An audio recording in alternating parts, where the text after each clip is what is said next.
Alright guys, we have a new gacha banner for the Lunar New Year this time around. We have 3 new ships. There's 5 total, but the other 2 aren't available for like at least 4 more days. And I'm not going to worry about those because those are free and easy to get, because all you got to do is just do the whatchamacallit things. Where are they at? It's one of these things, but you do get a ship from this, or somewhere here. Anyways, though, you get a new ship. You get 2 new ships from this somewhere. So I'm not gonna worry about this. You guys should get these ships because it's not gacha related. However, these 3 ships are gacha related and they're limited. So today's video is, are these ships worth pulling for? All right. So there's 3 total, and as always, I do this stuff on the wiki because the wiki has all the information available. So let's go ahead and do so. So starting with Bristol. Bristol here is a USS ship for this Lunar New Year's, which is kind of weird, but whatever. Right, a destroyer. So Bristol is a Alan Sumner class ship. 2,500 health at level 120. We're talking about 120 stats as always. Firepower average. Torpedoes, I think, these torpedo stats aren't like super crazy, but there are. We'll go with them for now. Basically, overall good ship. Like anti-air is like a little bit whatever, but average or so. Reloads okay. Everything else is about average stats. DD gun, torpedo, and anti-air efficiency across the board also average. Nothing like super amazing here, but about average stuff. But the thing that sticks out most about Bristol is gonna be her kit. So first skill right here, lights out. Every 20 seconds, this ship fires, points her lantern out forward, illuminating enemies. Illuminate enemies suffer 10% reduced evasions for 10 seconds. So, if you guys don't know what illuminating enemies are, this kit right here is meant for World 14. World 14 in the, I think all the maps have it, but I know for sure the annoying ones are going to be the last 2 maps, 14.3 and 14.4. There are going to be stealth enemies. So this skill right here basically says like, hey, you can't hide anymore. You're going to take 10% less evasion for 10 seconds. So I'll talk about those kits overall later, but let me read out the skills first. The second one is every 20 seconds summons a data 857. I have no idea what this is, and I haven't seen any like previews of it, but I'm assuming it's some kind of like robot. So let's go with the robot. Fires a special barrage. Damage is based on skill level. For 10 seconds, increase the ship's accuracy and crit rate by 15%. And during battle, increases 10% damage for all Alan Sumner class ships that have been eliminated at least twice. What? Really? I thought, what? Okay, whatever, dude. The first time each battle this skill activates, increases damage your Alan Sumner class deals by 10% until the end of the battle. Just basically 10% damage increase for second skill right here. And then you have the all-out barrage and whatnot, right? So the takeaway here is this ship is meant for World 14, right? So this entire kit right here, stats-wise, is all average, but it's mainly about the kits here. So yes, she is meant for World 14. So if you guys want to get this ship, World 14 is a good answer. She has a reduced evasion for enemy targets, barrage damage and whatnot, damage increase and whatnot as well too. Basically a ship meant for World 14. Now here's the thing. KimoCheese's event was, I think, like late August, right? Late August to early September, roughly around that era. But that was about 4 to 5 months ago. So assuming you are going to tackle World 14, or you're tackling World 14 like anytime soon, you're basically going to be a pretty well built account, right? If you're going for World 14 stuff, that means your account has been around for a while. If your account has been around for a while, you should have KimoCheese. So if you have KimoCheese and all that, you really don't need Bristol. Like there's so many good DDs in this game, like Udachi, KimoCheese, even Kitakaze. What's the other one? Kazagumo, if you want to use carriers and stuff too. There's a lot of good options for destroyers out there. So Bristol right here, even though her kit is built for World 14, it's there's better options out there. Like her kit is meant for World 14, but these aren't like huge numbers, like 10% less evasion, 10% damage increase. Okay, but like Shimakaze had like 600 torpedo stats, has like a cross barrage, has like preload torpedoes and stuff. Like she has a lot of wave clear compared to like a ship like Bristol. So if you're going for World 14 and you have Shimakaze, then there's no reason to use Bristol. Like yes, you can use Bristol in another fleet, right, with Alan Sumner and whatnot. But then it's like Udachi, Kitakaze, Kazugumo, ships like that. Even what's her name? The other IJN destroyer. Let me find it real quick. What's her name? It's the one with the smoke screen. Suzuki. Suzuki is also another choice too. Like there's many options out there for destroyers when it comes to like World 14 stuff. So just having like an Alan Sumner class like Bristol whatnot, even if you pair her up with Alan, it's kind of like whatever. Honestly, like if you have Shimakaze, you'll use that, and you'll want to use this ship for World 14. And if your account is old enough, then you wouldn't want to use her. That being said, though, let's assume that you didn't play during Shimakaze's event, right? You don't have Shimakaze, you don't have Kazugumo. Udachi is free, Kitakaze is free, but it takes a while to develop her 30 and whatnot. If you don't have those ships, and let's say you plan on doing World 14 within like let's say the next 6 months or so, because Shimakaze's event is not going to run for a while. If you want to do World 14 or plan for World 14, then this ship is pretty nice to have. There's better options out there, but let's say you join like within, I don't know, the last 3 or 4 months, or you don't have Shimakaze, then having Bristol is a good option. All right, so not a bad ship. There's better options out there, meant for World 14, but if you don't have any of the recommended ones I said before, then having this ship is solid. Nice. So Charybdis. So Charybdis here. Charybdis is a Dido ship right here. Stats all across the board, all average, about 3,900 health, firepower average, torpedo low, but that's just general stats. High anti-air though, high anti-air. Everything else though, about average. Efficiencies across the board also average, so nothing really crazy about this ship. Let's have the high anti-air.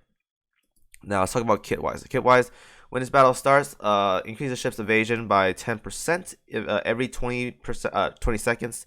75% chance to spawn a whirlpool that draws enemies in and deals damage to enemies for 1 second. Whirlpool damage is based on skill level. Every time 2 enemy aircrafts are shot down with your Vanguard's anti-air range, increase the ship's anti-air by 1.5%, can up to 6%, stacks up to 5 times. So that's 30% increase total.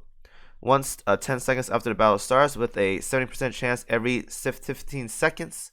After the duration of the first activation for 10 seconds, this increases the ship's damage dealt by 30%, but increases her damage taken by 5%. This is not a big deal here. And then you have all-out assault. So I gotta reread the second skill again because I have no idea what I was trying to say right here. 10 seconds after the battle starts, and with 70% chance every 15 seconds increases ships. What? Oh, this is basically this whatever single-minded stuff. So this ship is an anti-air ship, as you guys know. Probably one of the more useful Dido ships. I'm gonna say that much. There are a couple like whatever Dido ships. I think Series is probably like the best one, but this one right here, anti-air one, you can tell by the high anti-air stat at 430 at level 120. So this ship right here is meant for World 12 and World 13. As of right now, I said this before, there are many ships nowadays that can handle World 12 and World 13. So she's not anything like spectacular or like unique. But if you guys are lacking anti-air ships for whatever reason, she's good to have. Her entire kit is basically built to do a lot of damage to just aircrafts in the sky. She also has a unique whirlpool that draws in. I gotta look more about this, but I'm not a fan of the damage. I'm just really interested in like the sucking in mechanic, because it'll make it so if you can time this well, you could probably do some like crazy airstrikes, some torpedo bombing, or just shell out all your volleys on battleships onto the target if this pulls in the enemies at like a really good speed or whatnot. But it's only 1 second, so I'm not sure. 1 second isn't a very long time, But if it does pull in for like very close, then this skill will probably be pretty good for mobbing. Otherwise, though, World 12, World 13 ship, anti-air focus, nothing crazy. And lastly, we have Chen Hai here. Chen Hai right here is going to be a, I think, light carrier here. So across the board, very low stats on the health, but that's just light carriers in general. 3600 firepower. What? Okay, what firepower? Okay, it's because she has like seaplanes. That's why. Low everything else. Pretty high reload. That's normal for light carriers. Nothing crazy on stats though. Seaplanes 150%, 250% seaplanes. So, interesting kit there. And then skills right here. You have every 8 seconds fires a level 10 barrage and whatnot. I'm not gonna talk about these stats. They're whatever. It's an elite ship, right? So this light carrier here uses seaplanes. And I'm not gonna go through the fiasco of like saying like, okay, we can talk about how seaplanes are, how good they are, or how bad they are. I simply just don't like seaplanes. So this ship right here, she looks nice, but her kit, I'm not a big fan of. Not to mention her stats aren't crazy because she is an elite ship. I'm not a big fan of this. So it's up to you guys if you really want this ship. The skills right here are kind of whatever. If you want, you use like a seaplane, whatever, Bob, go for it. But if you are gonna use her, you will use her early game. And I don't know if you guys have access to seaplanes at an early stage of the game. So I don't think there is a wide selection of seaplanes in the game right now. Yeah, there isn't. So you probably can't get much value out of Chen Hai, but she's nice to have. So there's that. Now, in terms of ranking for these ships, let's go back to Bristol right here. In terms of ranking, I do see Bristol as being a really good ship for World 14, but I said before there are better options out there that does way more than what she does, like this overall damage, like Shimakaze, Yudachi, Kitakaze, and Kazugumo, stuff like that. But if you guys are lacking those ships, then having her around isn't a big deal, and it's also pretty nice to have. So if you guys have Bristol, go ahead and grab her. She also pairs well with her sister right here, Alan Sumner. So if you guys have that, also a good choice. Also works well with Cooper as well too. I forgot that a lot of people had success with Cooper in World 14. So if you guys want to use her for combo whatever, go for it. You can do like a Cooper, Alan Sumner, and then like Bristol setup. I don't know about Ingram right here. Ingram can also work as well too. There's a lot of options available for this kind of setup. But again, I'm not a big fan of using the USS destroyers for World 14. I'm a big fan of using the Sakura Empire ones in particular because they just have overwhelmingly high torpedo stats that helps with just clearing like ram boats, enemies, especially when you have zero ammo. Just having those torpedoes around, just like this insta shot the enemies, is much better than having like a stable DPSer like Alan Sumner class and whatnot for World 14. So not a bad ship. Better options out there, but good for people that are planning for World 14 that doesn't have like the overwhelmingly powerful destroyer ships. Now, Charybdis here. Charybdis, again, Dido class ship. Nothing crazy about her kit. Focuses on anti-air. So if you guys don't, for whatever reason, don't have any high anti-air ships for World 12, World 13, and you're struggling with them, go ahead and grab Charybdis. Also, she's a maid, so this is probably like the first HMS gacha ship we've gotten in like a year now, or a year and a half now. So if you guys really want a HMS class ship, also go ahead and pull for one. But she focuses on World 12, World 13. So if you guys want some anti-air ships, bring her along. She's pretty nice. And the Whirlpool mechanic as well too. Also nice to have. And Chen Hai here, I'm not going to talk about her that much. Seaplanes are kind of whatever. The big takeaway as to why you want this ship is going to be what she provides at 120. At 120, she provides one perma reload stat to all light carriers and carriers. So even if you don't want to use this plane, you're going to want to use this plane if you're a min-maxer at end game because she gives +1 perma reload stat. And perma reload stat is very important for end game carriers. So in terms of which ones you want to pull for, I don't think there's any mandatory ones you want to go for this time around. I think for the most part, all of them are kind of like like average or so. So Bristol is going to be nice to have. Charybdis is also going to be nice to have. And Chen Hai is going to be nice to have because of that perma reload stat.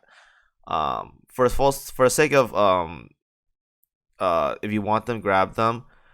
I don't think there is any this time around. I think they're all like pretty average in terms of ship. They're nothing crazy, but they're not bad. So if you guys want them, obviously grab them. But I'm not gonna put them in that category. But all of them are nice to have. So no mandatory ones. They're all nice to have. Uh, nothing, nothing like anything below that though. They're all right on the average line in terms of what I would rank them as. So hopefully you guys got something out of that video. Any questions, feel free to comment, and I'll see you guys in the next video. Thank you for watching.